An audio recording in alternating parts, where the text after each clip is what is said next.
Hi, thanks for tuning in. This is the US Futures Weekly Chart Analysis for the week ending 29th of November 2024. First chart is the US dollar index futures. You can see the market's pulled back just a little this week. There was always likely to be some resistance at the highs of the range, and that combined with trading being shortened for most markets this week due to the Thanksgiving holiday in the US, saw the market just pull back and close in the relative safety that's often found just below the highs of the range. This market remained open throughout the holiday period, although volumes were very low on Thursday for Thanksgiving and on the Friday, with activity being well below the average. So you can see that volume down here was below the average. If we move in a bit closer, this is the highs of the range in this zone here, and price was pushing up pretty nicely here. It's just pulled back this week. It did close slightly below the previous bar's low, which isn't particularly strong, but I expect that reflects some speculators getting out as the market had turned and was drifting lower on relatively low volumes. That just encouraged some speculators to get out, which forced price just to stretch a little lower than it might have done otherwise. I don't think any great damage has been done at this stage. Volumes were below average, and I expect the price will bounce somewhat next week. There may just be some consolidation here adjacent to the 106 for a short period in response. E-mini S&P, this is S&P 500 index futures. Volumes very low because the market was closed on the Thursday for Thanksgiving, and activity was very low on the Friday. Spread was very narrow this week as price just traded up to the highs of the range here. Spread and volume did balance nicely together with reduced and well below average volume and well below average spread. So no anomalies there, no great damage done.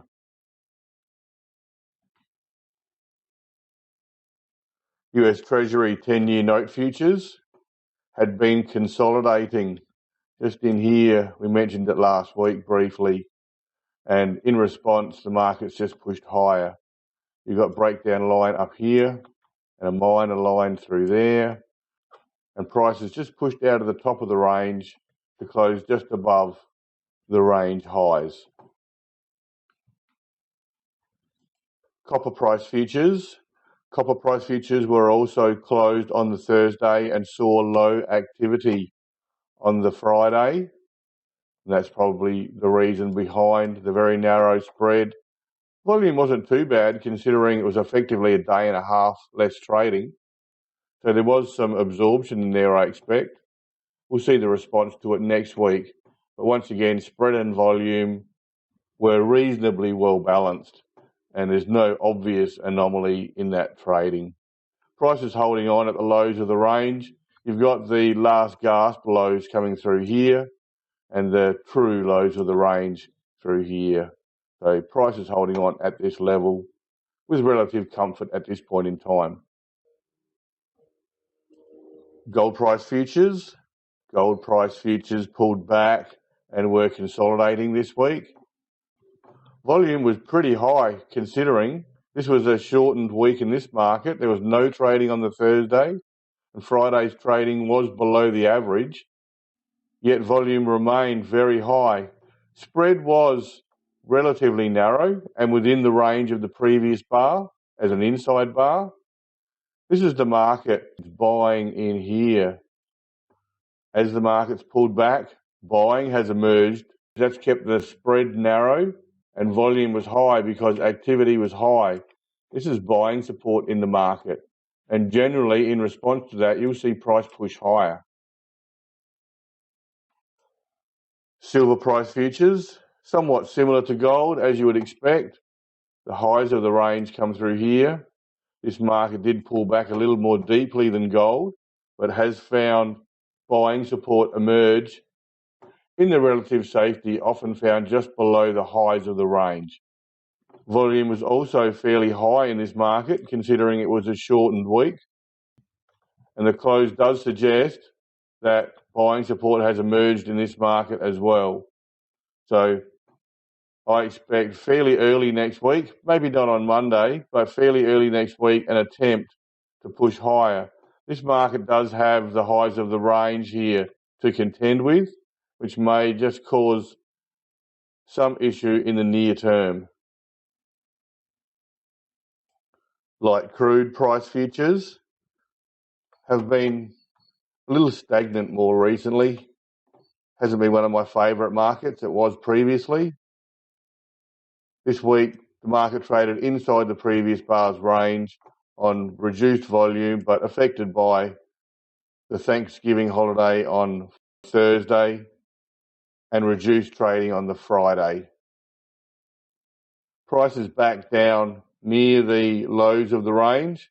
We've seen buying support emerge each time this level's been tested. Although that said, at some point, if the market keeps on banging into a certain price level, at some point it will often break through. So at this stage, buying support has continued to emerge at this level, and we'll see if it's tested again next week, if that buying support remains firm.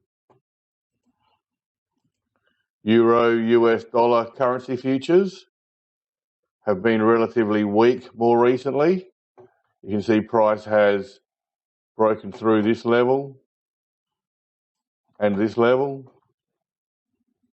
That's where the market pulled back to this week, and it even threatened to break below this level on last week's bar, but it has recovered somewhat to close at this previous support level in the background.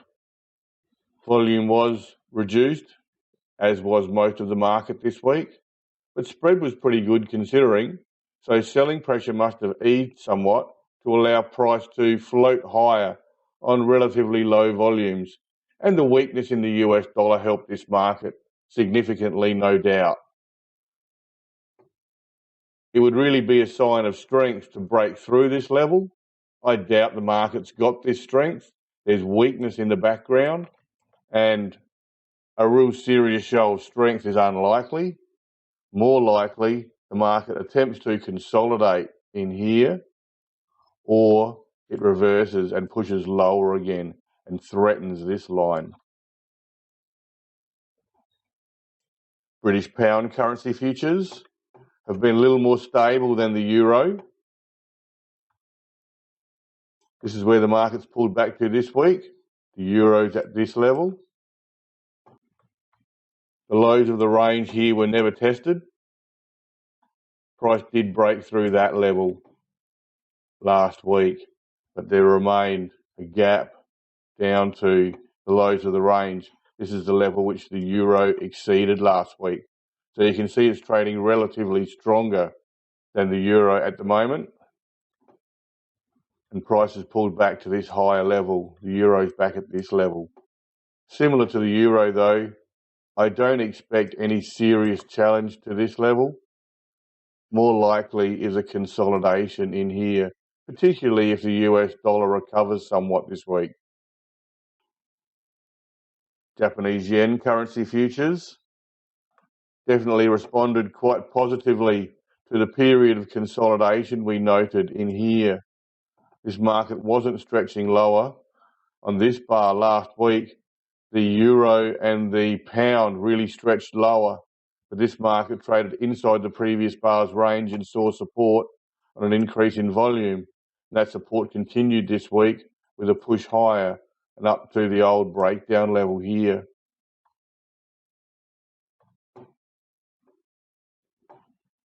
Similar to the previous two charts, it's less likely the market will continue to push higher and challenge this level, at least in the near term. Much more likely the market attempts to consolidate in here. And the higher within the range of this bar, the stronger the market's underlying sentiment will likely be. So watch for a period of consolidation, I expect. Aussie dollar currency futures, they've also found some support this week. Price did move slightly below this previous support level. You've effectively got a little spring developed just in here. Prices moved up in response, probably to the weakness in the US dollar, and it's moved up to this next level here. And I expect this market will probably attempt to consolidate in here as well. Less likely there'll be a serious challenge. Those markets would only seriously push higher if there was further weakness in the US dollar emerge. And I think the US dollar is more likely to respond slightly positively, which will force these markets just to pull back and consolidate within the range of this week's bar.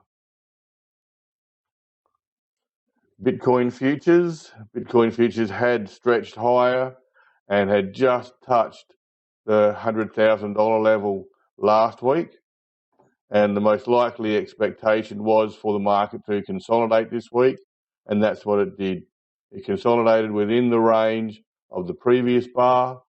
The strong close up near the week's high was quite a positive, suggests that the buyers are holding the upper hand over the sellers. Volume was pretty high. This market was closed on the Thursday. It's a futures market, and trading was light on the Friday. So volume remained pretty high considering it's really only 3.5 days trading. I don't expect a great push higher in response. The market could attempt to. This market's always very optimistic. The most likely response is for a continued period of consolidation at this level, building up some strength, absorbing any supply that's drawn out before there's any serious attempt to push higher again. Back to the US dollar index futures just quickly. You can see that the market's failed at the highs of the range. It's pulled back. It's a logical level to pull back from and consolidate. I do expect that the pullback was slightly overdone, slightly exaggerated. I thought it would have actually closed level with the previous bar's low or slightly above it, which suggests that the market may attempt to consolidate just in here, probably below the highs of the range and above this week's lows. So that's the most likely outcome in the near term, I expect. And that will put some of the other markets just under a little bit of pressure and force them to pull back slightly and consolidate within this week's range. If this market does move modestly higher to consolidate, then any other associated markets that trade with strength or show a reluctance to move lower are the stronger markets, and they're worth supporting if you're looking to go long. I'm unlikely to be here next week. I'll be interstate next week. If anything significant happens across the markets, I'll attempt to put something together with a chart that I find online somewhere. Otherwise, it'll be 2 weeks until I'm back doing the weekly analysis. Okay, thanks for your time. Thank you. See ya.